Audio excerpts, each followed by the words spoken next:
warahmatullahi wabarakatuh.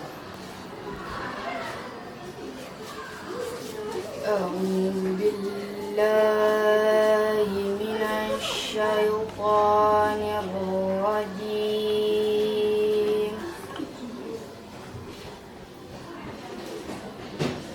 Bismillahirrahmanirrahim.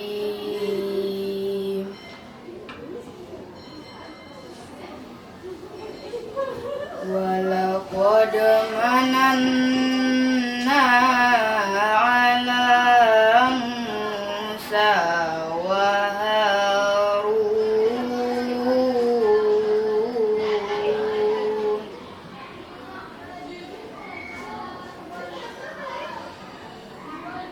wa najjaynahuma wa qawmahuma minal karbil azim.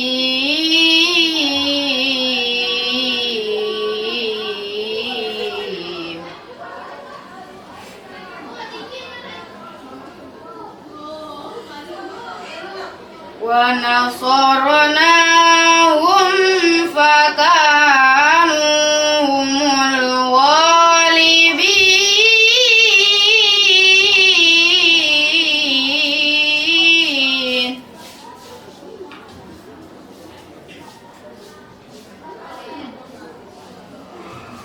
Wa atainahumal kitabal mustabin.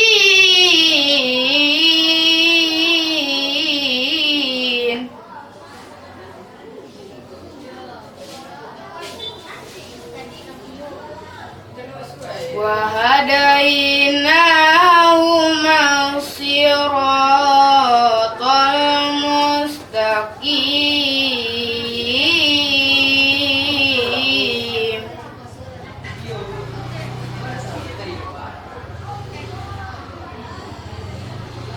Wa tarakna 'alaihima fil akhirin.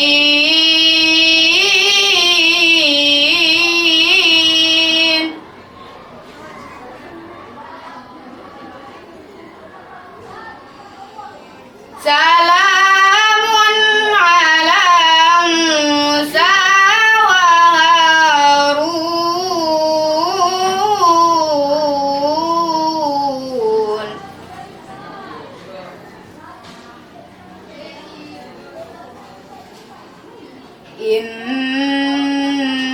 Inna kadzalika najzil muhsinin.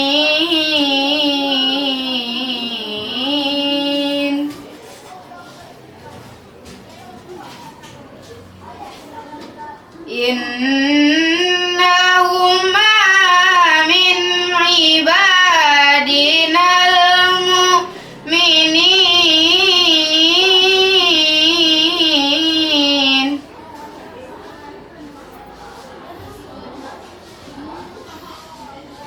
Wa inna Ilyasa laminal mursalin.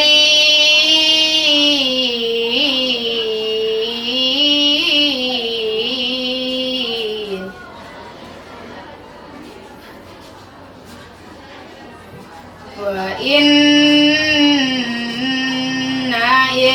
Ilyasa laminal mursalin. Shadaqallahul azim.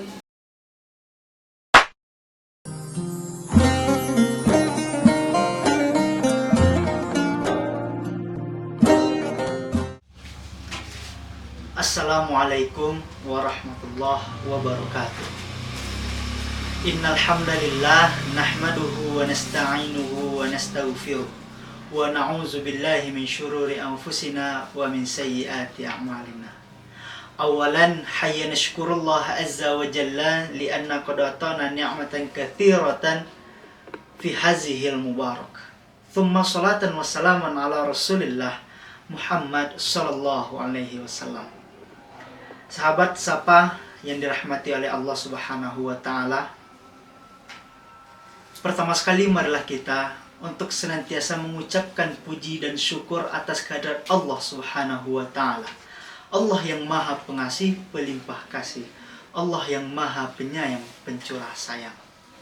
Selanjutnya salawat dan salam kita mohonkan kepada Allah semoga sampai kepada Nabi Muhammad sallallahu alaihi wasallam. Allahumma salli ala Muhammad wa ala ali Muhammad. Hadirin yang dirahmati oleh Allah Subhanahu wa taala, kali ini kami akan menyampaikan sedikit mengenai penjabaran ayat suci Al-Qur'an, yaitu tentang kafah di dalam beragama. Hadirin wal hadirat rahimakumullah. Kita sebagai umat Islam, manusia, setiap yang bernyawa, sebenarnya kita semua ini adalah orang Islam. Ketika alastu bi rabbikum qalu bala syahidna. Demikianlah persaksian kita kepada Allah ketika janin berumur 4 bulan. Kita bersaksi kepada Allah bahwa Allah lah Tuhan kita. Tiada Tuhan selain Allah. Namun ketika kita dilahirkan di dunia, maka ada orang tua yang menjadikan anaknya sebagai Hindu, Buddha, ataupun Kristen dengan membaptisnya. Namun bagi orang Islam, ketika anaknya lahir di dunia, diingatkan kembali bagaimana perjanjiannya dengan Allah Subhanahu wa taala. Makanya ketika anak yang dilahirkan laki-laki akan diazankan, sedangkan ketika yang lahir perempuan akan diiqomahkan, untuk mengingatkan kembali bagaimana perjanjian kita kepada Allah Subhanahu wa taala. Selain dari itu, ketika kita hidup di dunia, kita harus mempelajari agama Islam secara keseluruhan atau secara kafah. Karena kita tidak boleh mempelajari agama Islam secara sedikit-sedikit. Bahkan kita tidak mempelajarinya, itu adalah sebuah kesalahan. Allah Subhanahu wa taala berfirman di dalam Quran surah Al-Baqarah ayat 208 yang berbunyi, Na'udzubillahi minasyaitonir rajim. Bismillahirrahmanirrahim. Ya ayyuhalladzina amanu dkhulu fis-silmi kafah wa la tattabi'u khutuwatis syaitan innahu lakum aduwwum mubin. Artinya, hai orang-orang yang beriman, masuklah kamu ke dalam agama Islam secara keseluruhan. Dan sesungguhnya setan itu adalah musuh yang nyata bagimu. Jadi hadirin, Allah telah menjabarkan kepada kita bahwasanya kita sebagai umat Islam harus masuk Islam secara kafah, secara keseluruhan. Baik itu tentang hablum minallah, bagaimana hubungan kita dengan Allah, beribadah, salat, zakat, puasa, dan yang lainnya. Lalu hablum minannas, bagaimana kita bermuamalah dengan sesama manusia, baik dengan zakat, lalu dengan jual beli, kerjasama, dan yang lainnya. Itu sudah ada tuntunannya. Ketika Rasulullah bersabda yang artinya, telah aku turunkan kepadamu 2 pegangan, yaitu Al-Quran dan hadis. Ketika kita berpegang teguh kepada keduanya, insya Allah kita akan selamat dunia wal akhirat. Makanya hadirin, ketika kita belajar agama Islam, kita jangan setengah-setengah. Ibaratnya kita belajar agama Islam itu jangan setengah ular, jangan setengah belut. Yang mana kita hanya mempelajari agama Islam mungkin yang dari cover-covernya saja, dari dasar-dasarnya saja. Sehingga apa? Sehingga tidak meresap ke dalam hati kita. Sehingga kita tidak terbawa ghirah, keislaman. Sehingga kita tidak mendapatkan kenyamanan. Sehingga kita tidak mendapatkan kepuasan di dalam beragama. Baik itu di dalam mengaji nantinya, tidak ada kesenangan, malahan merasa risih. Lalu ketika kita sholat, kita tidak akan mendapatkan yang namanya kekhusyukan di dalam sholat. Karena apa? Karena kita belum memasuki agama Islam atau mempelajari Islam secara keseluruhan. Untuk mencapai Islam kafah itu bukan dimulai dari ketika anak berusia 5 tahun, bukan dimulai ketika anak berusia 7 tahun ketika masuk SD.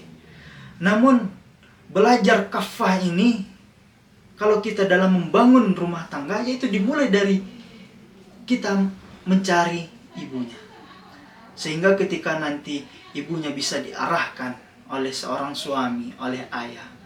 Lalu anaknya dari dalam kandungan sudah mulai diperdengarkan ayat-ayat suci Al-Quran. Lalu ketika kecil nantinya, ketika lahir di dunia sudah dibiasakan dengan ayat-ayat Al-Quran. Lalu sehingga nantinya dididik dengan pendidikan Islam. Begitupun ketika dia sekolah dimasukkan ke sekolah-sekolah Islam, ketika dia kuliah dimasukkan kepada universitas Islam, insya Allah nantinya ketika dia sudah memiliki ilmu yang cukup, maka ketika dia akan mengamalkan apa yang ada di dalam dirinya, insya Allah dia bisa mengamalkan untuk dirinya dan bisa juga untuk mengajarkan kepada orang lain. Sehingga proses kafah Islam ini secara teori bisa terus menerus, bisa terus bersambung, bisa terus bersanad, sehingga tidak hanya kita sendiri yang menjadi kafah, orang sekitar kita dan orang terdekat kita juga akan menjadi kafah dalam beragama Islam. Sehingga hadirin, ketika kita sudah kafah di dalam beragama Islam, insya Allah nantinya kita akan dikumpulkan oleh Allah di dalam surganya Allah. Amin, amin ya rabbal alamin. Semoga dengan apa yang sudah kami sampaikan menjadi pembelajaran, menjadi nasihat bagi kita yang mendengarkan, bagi kita yang melihat, terutama bagi kami yang menyampaikan. Akhirul kalam, billahi taufiq wal hidayah. Wassalamualaikum warahmatullahi wabarakatuh.